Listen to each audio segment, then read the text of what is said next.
आमदार रोहित पवार यांचं अजित पवारांवर टीकास्त्र आहे। सरकारनं आपलं ब्रीद वाक्य कुरघोड्या हीच आमची प्राथमिकता असं करावं असं रोहित पवार म्हणतायत।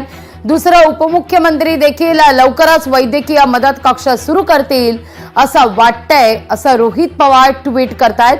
पाहूया आपण त्यांचं ट्विट नेमकं काय आहे। सरकारमध्ये जनतेची कामं कमी आणि एकमेकांवर कुरघोड्या या जास्तच आहेत। एका उपमुख्यमंत्र्यांनी स्वतंत्र वैद्यकीय मदत कक्ष सुरू केला असून दुसरे उपमुख्यमंत्री देखील लवकरच वैद्यकीय मदत कक्ष सुरू करतील असं वाटतं। या कुरघोड्या बघता सरकारनं आपलं ब्रीद वाक्य कुरघोड्या हीच आमची प्राथमिकता असं करायला हरकत नाही असा सल्ला रोहित पवार देतायत। गरज पडल्यास प्रत्येक खात्याचे 3 मंत्री प्रत्येक जिल्ह्याला 3 पालकमंत्री सुद्धा करून घ्यावेत असंही त्यांनी या ठिकाणी कोपरखळी लगावलेली आहे।